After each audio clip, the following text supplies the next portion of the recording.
So, ఈ varicose veins అయితే ఎప్పుడైతే మనకి గమనించామో ఎవరిని సంప్రదించాలంటారు? ఏ హ్మ్. డాక్టర్‌ని సంప్రదిస్తే మంచిదంటారు? చాలా మంచి ప్రశ్న అడిగారండి. ఇప్పుడు దీనివల్ల చాలా కన్‌ఫ్యూజన్ ఉంది. ఏమవుద్దంటే ఈ టీవీల్లో గాని, ఇంటర్‌వ్యూస్ కానీ ప్రతి ఒక్కళ్ళు దీని గురించి ప్రమోట్ చేయటము, ఈ వారికోస్ వెయిన్స్ అని మాట్లాడటం అందరూ మాట్లాడుతున్నారు. ఇప్పుడు మనం అలా చూసుకున్నట్టయితే బేసిక్‌గా ఒకప్పుడు చూస్తే ఒక 20, 30 సంవత్సరాల క్రితం హ్మ్. ఒక ఎంబీబీఎస్ డాక్టరే చాలా వరకు ట్రీట్మెంట్ అంటే సర్జరీ చేయటం గాని, అప్పుడు స్పెషాలిటీలు ఉండేవి కాదు. చాలా తక్కువ ఉండేవి. జనరల్ సర్జరీ గాని, లేకపోతే గైనకాలజీ గాని ఇవన్నీ. ఒక ఎంబీబీఎస్ డాక్టరే సిజేరియన్, సి సెక్షన్ చేసి బేబీ డెలివరీ చేసేవాళ్ళు. ఒక 30 ఇయర్స్ బ్యాక్ చూసుకున్నట్టయితే గనుక మనం మెడిసిన్ చూసుకున్నట్టు నిదానంగా స్పెషాలిటీ సర్జరీ వచ్చింది. తర్వాత గైనకాలజీ ఇవన్నీ సీట్స్ పెరిగిన తర్వాత స్పెషాలిటీ పెరిగిన తర్వాత ఏమవుతుంది ఇప్పుడు డెలివరీ చేయాలంటే ఎవరి దగ్గరికి వెళ్తాం? గైనకాలజిస్ట్ దగ్గరికి వెళ్తాం.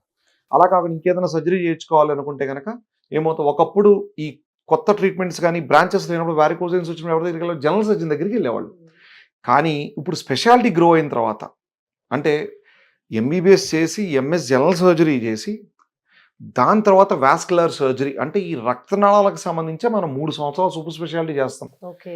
ఎలా అయితే కార్డియాలజీ గానీ, లేకపోతే కార్డియో థొరాసిక్ సర్జన్ గానీ, గుండెకి సంబంధించి సూపర్ స్పెషాలిటీ చేస్తారో, అదే రకంగా మేము ఈ రక్తనాళాలు ఒక గుండె తప్ప, బ్రెయిన్ తప్ప మిగతా బాడీలో ఉన్న రక్తనాళాలకు సంబంధించిన స్పెషలిస్టులు మేము వాస్కులర్ సర్జన్స్ అండి.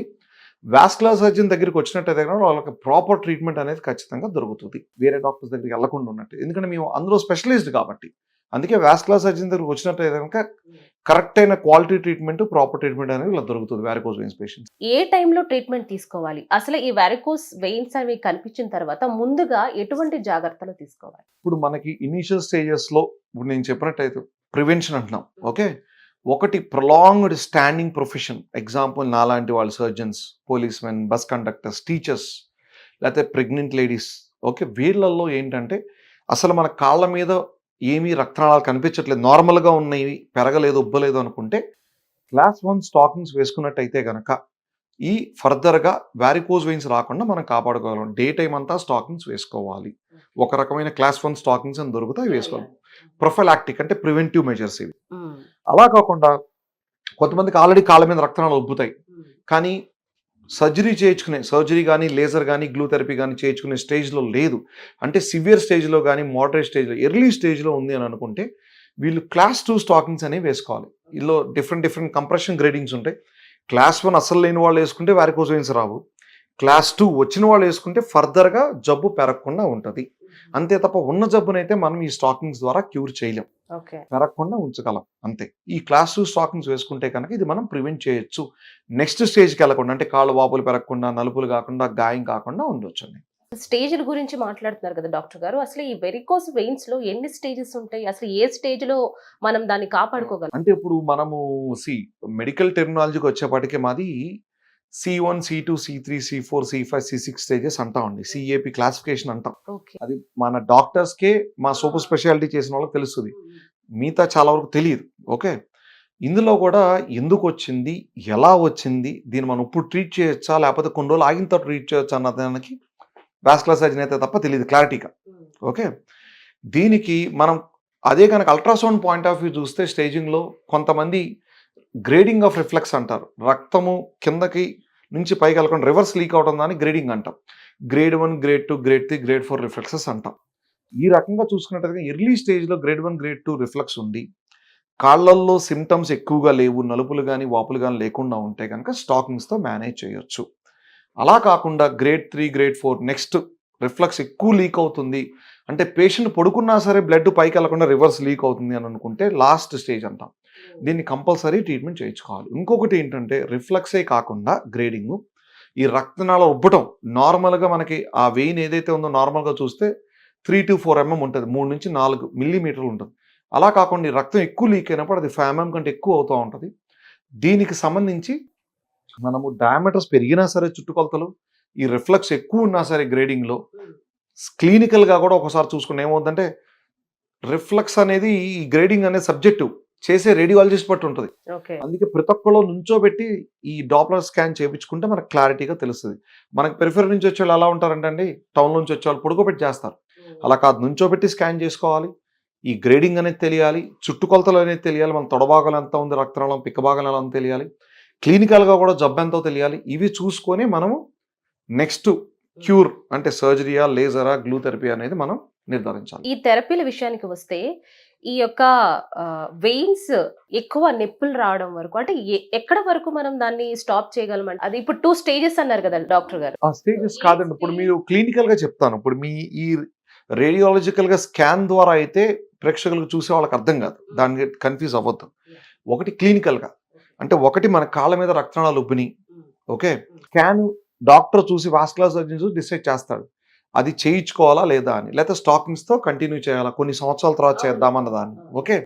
అలా కాకుండా కాళ్ళ మీద రక్తనాళాలు ఉబ్బినాయి, స్కాన్ లో కూడా ఎక్కువగా ఉంది, కానీ మడిని చుట్టూ వాపులు నలుపులు వస్తుంది అంటే కనుక చేసుకుంటే బెటర్. ఎందుకంటే ఈ రోజు కాకపోయినా రేపైనా లేజర్ ట్రీట్మెంట్ కానీ చేయించుకోవాలి, గ్లూ థెరపీ కానీ చేయించుకోవాలి. ఇన్ని రోజులు మళ్ళీ స్టాకింగ్స్ వాడి సివియర్ స్టేజ్ లో ఉన్నప్పుడు మళ్ళీ తర్వాత చేసుకుంటే ఎందుకు, ఆ బాధపడటం ఎందుకండి, ముందుగానే చేసుకుంటే స్టాకింగ్స్ వాడే బాధ ఉండదు కదా. అందుకే ఒక స్టేజ్ దాటిన తర్వాత ట్రీట్మెంట్ చేయించుకుంటే బెటర్. ఒక స్టేజ్ దాటకపోతే కనుక మేమే వద్దండి వెయిట్ చేద్దామని చెప్తాం పేషెంట్కి.